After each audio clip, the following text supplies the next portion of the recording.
ठीक है। नमस्कार सभी को। आज जो है कि इस वीडियो में हम बात करेंगे कि आज जो है हरियाणा सीईटी का ग्रुप डी का पेपर हुआ है।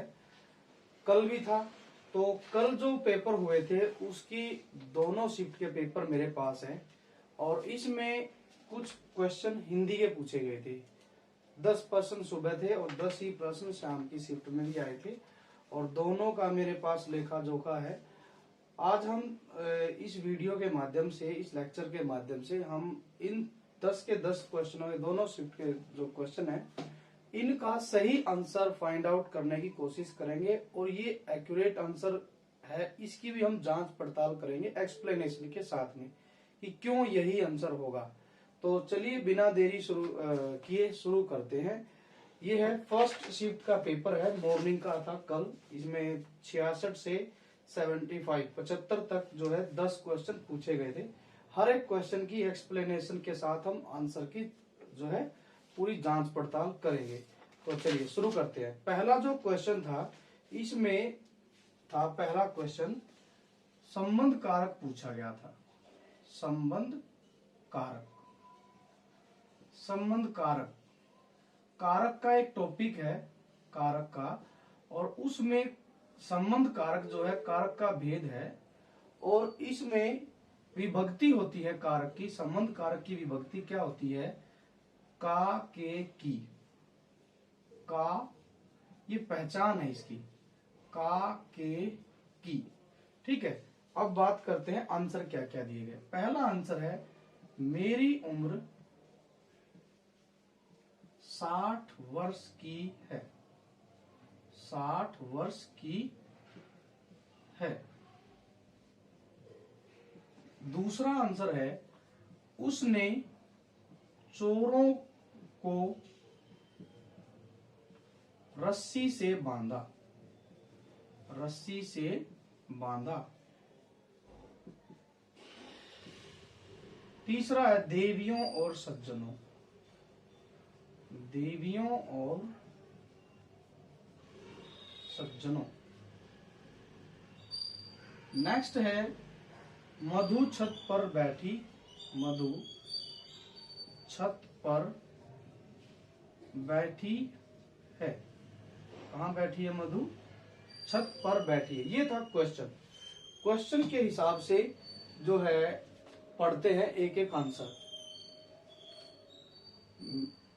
मेरी उम्र 60 वर्ष की है। उसने चोरों को रस्सी से बांधा। देवियों और सज्जनों, मधु छत पर बैठी है। नीचे से शुरू करेंगे हम। देखिए यहां पर आया है, शब्द है पर। पर जो विभक्ति होती है वो होती है अधिकरण कारक की। अधिकरण कारक की विभक्ति होती है पर और में। तो ये आंसर हमारा कट जाएगा। दूसरा, तीसरा, चौथा, ये खत्म। और जो है और विभक्ति नहीं होती, ये भी कट जाएगा। उसने चोरों को रस्सी से बांधा। ठीक है। तो को और से जो होता है ये दोनों कर्म और कर्ण की विभक्ति है, तो ये भी आंसर नहीं है। तो आंसर क्या बच गया? की आ गया। और संबंध कारक की विभक्ति क्या होता है? की होता है। तो इसका आंसर ए हो जाएगा। चलिए दूसरा क्वेश्चन देखते हैं। इस बाग में मत, इस बाग में, ये 67वां क्वेश्चन है। 67वां क्वेश्चन है। इस बाग में अब मत घूमो। अब मत घूमो। अब इसमें क्या करना है? इसमें बाग का पर्यायवाची बताना है। इस क्वेश्चन में क्या करना है? पर्यायवाची बताना है। किसका बताना है? बाग का। आंसर क्या क्या दिए गए हैं? वाटिका। दूसरा है, दूसरा क्या दिया गया? विथिसा, विथिका। तीसरा है अरण्य, अरण्य। चौथा जो है अवनी। नीचे से शुरू करते हैं, फिर से वही तरीका है। सोल्व करने का सबसे आसान तरीका है, आप इनमें से पहले ये देखो कि आपको आता कौन कौन सा है, फिर आसानी से हो जाएगा। अवनी, अवनी किसको कहेंगे? पृथ्वी को। अवनी किसको कहेंगे? पृथ्वी, धरती। ये इसके पर्यायवाची, तो ये तो होगा नहीं। अरण्य बोलते हैं वन को, वन, कानन, जंगल, तो ये भी नहीं होगा। विथिशा बोलते हैं मार्ग या फिर रास्ते को, रास्ता, तो ये भी नहीं है। तो बच क्या गया, वाटिका। वाटिका कहेंगे, उपवन कहेंगे, बगीचा कहेंगे, ये सारे इसके आंसर हैं। तो 67वें का उत्तर हो जाएगा ए। इससे पहले वाले का भी ए था और ये भी ए ही है। 68वां देखते हैं। 68वां में क्या लिखा गया है, अक प्रत्यय, अक प्रत्यय, अक प्रत्यय वाला शब्द नहीं है, नहीं है, शब्द है नहीं, नहीं है, नहीं है, अक प्रत्यय वाला। पहला क्या दिया गया, नृतक, नृतक। दूसरा है लेखक, दूसरा क्या है, लेखक। तीसरा क्या है, दैनिक, दैनिक, दैनिक। और चौथा है इसमें गायक। देखिए इन सब का हम प्रत्यय का, इनका विग्रह करते हैं। इन सब का क्या करेंगे, विग्रह। विग्रह मतलब होता है इनको तोड़कर देखेंगे, शब्दों को पता चल जाए। नृतक जो बनता है, नृत धातु में अक प्रत्यय जुड़ता है तो बनता है नृतक। लिख धातु में अक प्रत्यय जुड़ता है तो ये बनता है लेखक। और दिन धातु में, दिन में, दिन जो शब्द है इसमें इक प्रत्यय जुड़ेगा तो बनेगा दैनिक। और ये है गई प्लस अक या फिर गाय, ठीक है, गाय प्लस अक, ठीक है। तो अब ध्यान देंगे कि इनमें कौन से में अक प्रत्यय आया हुआ है। तो नृतक में भी आ गया तो ये तो होगा नहीं। लिख प्लस अक, लिख प्लस अक, तो इसमें आ गया, लेखक हो गया, तो इसमें भी नहीं है। गई, गई या फिर गाय प्लस अक, इसमें भी अक प्रत्यय, तो ये भी नहीं होगा। तो अक प्रत्यय नहीं है बताना है, तो हमारा उत्तर क्या हो जाएगा, सी हो जाएगा। दैनिक जो है इसमें दिन प्लस इक, तो ये बन जाएगा दैनिक, ठीक है। ये हमारा सही उत्तर हो जाएगा क्योंकि इसमें इक प्रत्यय आया है। इससे आगे जो दिया गया है वो है क्वेश्चन नंबर 59वां। 59वें क्वेश्चन नंबर में क्या दिया गया है कि कुल्हाड़ियों, कुल्हाड़ियों, कुल्हाड़ियों को आते देख, कुल्हाड़ियों को आते देख, कुल्हाड़ियों को आते देख पेड़ रोने लगे, रोने लगे। इसमें अलंकार बताना है, कौन सा अलंकार है। उदाहरण जो है इसके लिए ऑप्शन क्या क्या दिए गए हैं, बी सी डी लिख लेते हैं। पहला है उपमा अलंकार, उपमा अलंकार, उपमा अलंकार। अनुप्रास अलंकार, अनुप्रास अलंकार।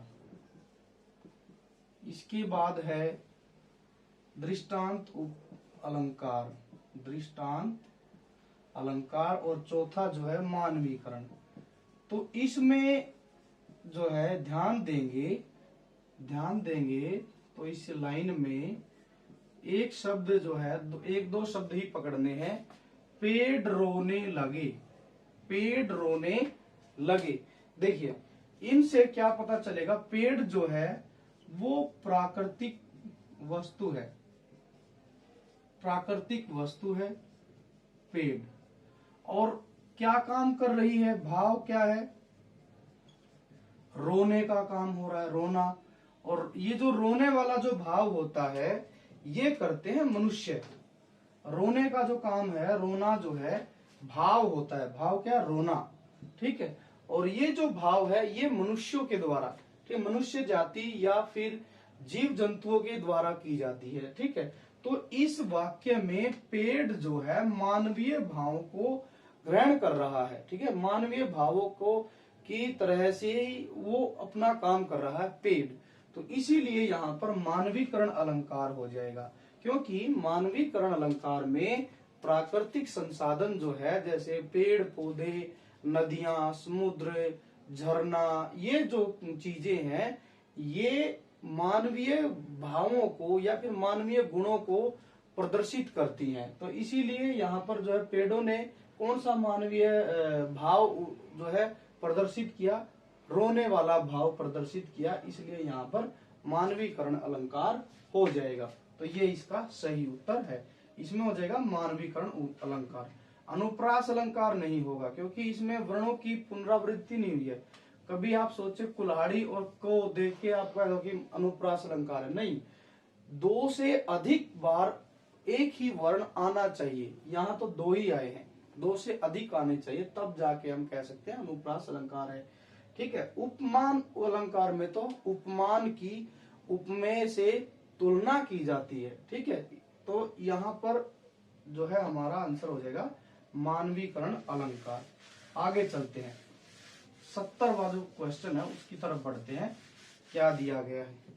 70वां जो क्वेश्चन है उसमें लिया गया है 70वें में शुद्ध वाक्य नहीं है, शुद्ध वाक्य नहीं है, ये दिया गया है।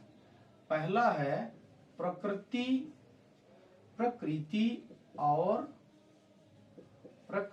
और जीवन का घोर संबंध है।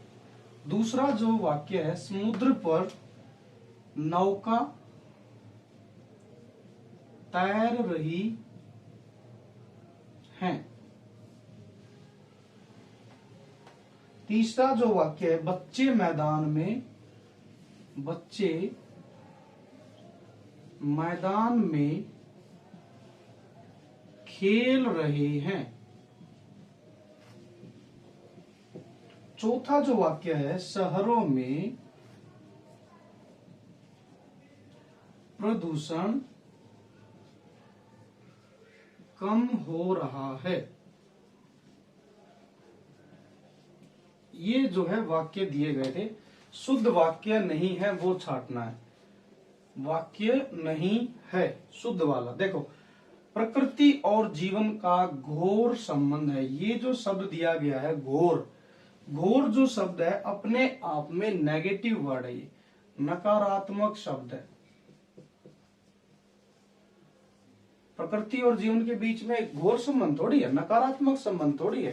प्रकृति और जीवन के बीच में तो सकारात्मक संबंध है, और सकारात्मक के लिए घनिष्ठ शब्द का उपयोग किया जाता है, घनिष्ठ। ठीक है, घनिष्ठ का मतलब होता है गहरा। ठीक है, गहरा संबंध है, तो इसलिए यही वाक्य गलत हो गया। प्रकृति और जीवन का घोर संबंध है, ये वाक्य गलत है, क्योंकि प्रकृति और जीवन में तो सकारात्मक संबंध है, बैलेंस की बात हुई है ना, तो संतुलन की बात हुई है। और प्रकृति और जीवन में कैसा संतुलन है? वो तो सकारात्मक जीवन है, संतुलन है। ठीक है, संबंध है। ठीक है, तो ये इसका ए उत्तर हो जाएगा।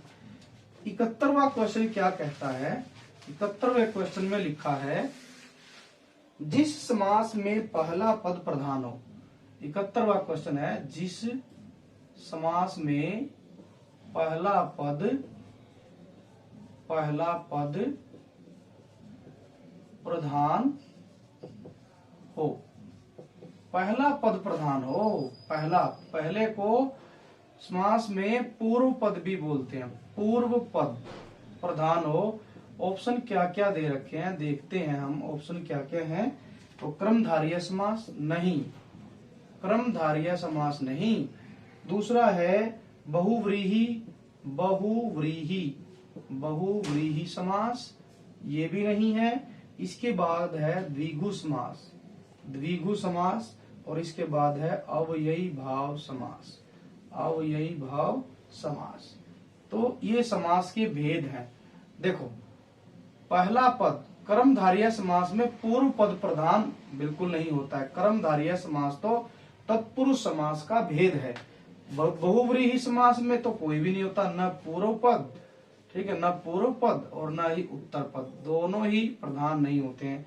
द्विगु में जो है एक पद संख्यावाची होता है, तो ये भी नहीं है। ठीक है, तो हमारा उत्तर क्या हो जाएगा? डी हो जाएगा।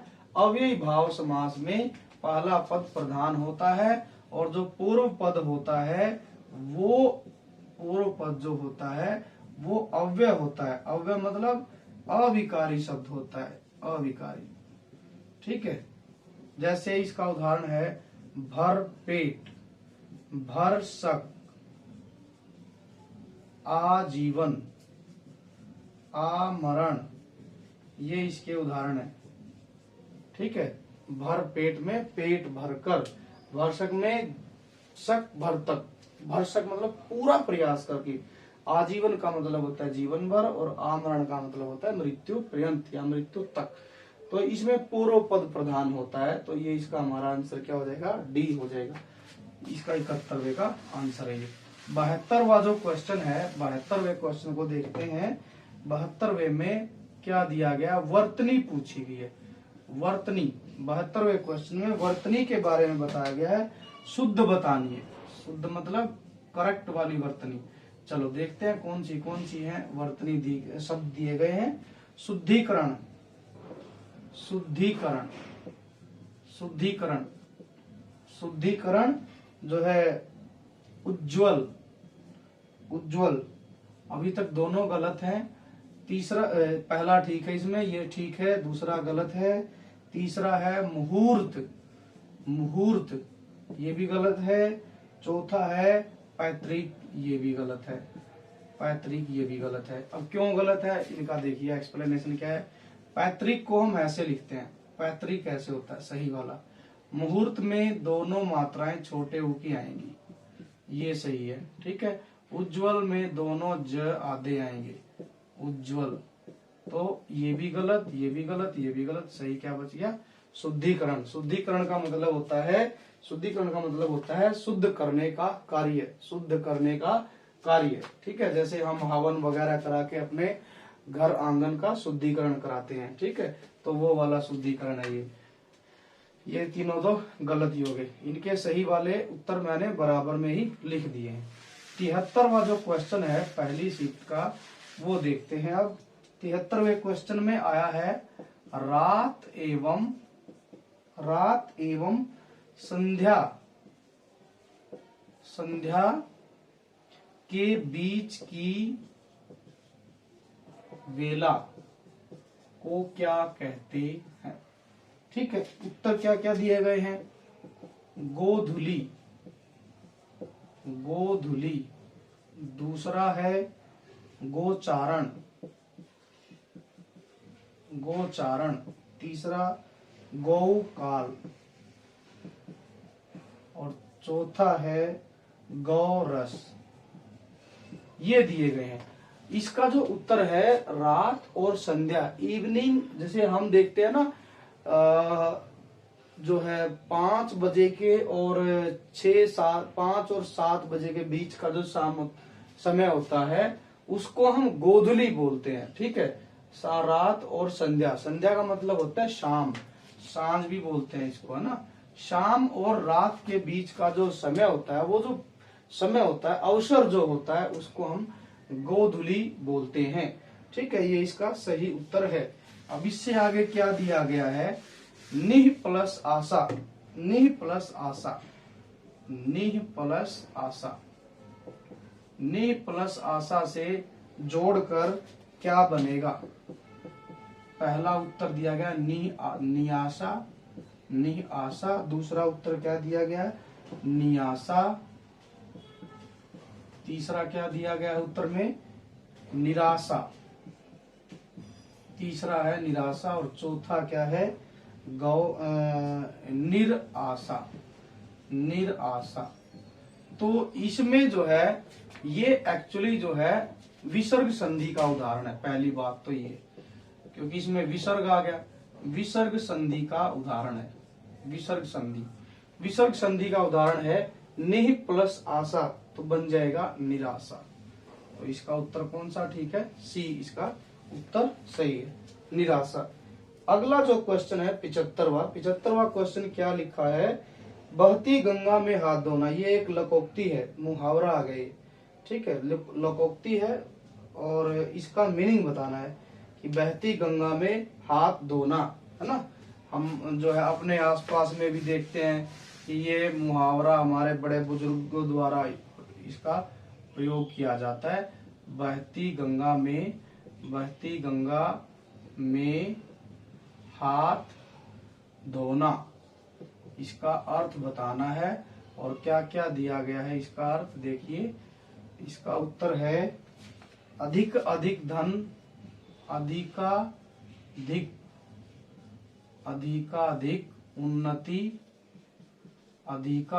उन्नति करना। नहीं, ये इसका अर्थ नहीं है। इसके बाद है असंभव कार्य को संभव करना। नहीं, ये भी नहीं। असंभव कार्य को संभव करना, असंभव कार्य को संभव करना। नहीं, ये भी नहीं है इसका उत्तर। अवसर का लाभ उठाना, अवसर का लाभ उठाना। और चौथा है पवित्र जल से हाथ धोना, पवित्र जल से हाथ धोना। देखो, ये तो इसलिए दिया गया है, ये तो इसलिए दिया होगा कि भाई पवित्र जल से हाथ धोना, क्योंकि गंगा क्या है, पवित्र नदी है, और गंगा का पानी क्या है, पवित्र है। तो इसीलिए एग्जामिनर ने लिख दिया कि भाई पवित्र जल से हाथ धोना। तो ये गलत हो गया। ठीक है, अधिक धन से संबंध नहीं है इसका। बहती गंगा में हाथ धोना का मतलब होता है कि हमारे पास मौका है, अवसर है, समय है, तो हम भी उसमें जो है उस मौके का फायदा उठा लें। ठीक है, तो अवसर जो होता है उसको मौका बोलते हैं। ठीक है, चांस मिल गया, उस चांस का हमने फायदा उठाना है। ठीक है, जैसे कि क्या नाम लेते हैं, कोई भी खिलाड़ी है या कोई और कोई बंदा है, पर्सन है, तो उसको मौका मिला और उसने उसका फायदा उठा लिया। ठीक है, तो उसी को ही बोला जाएगा कि बहती गंगा में हाथ धो लिया। ठीक है, तो इसका मतलब क्या हो जाएगा, अवसर का लाभ उठाना। ठीक है, मौके का लाभ उठाना। तो ये थे आज 10 क्वेश्चन पहली शिफ्ट के।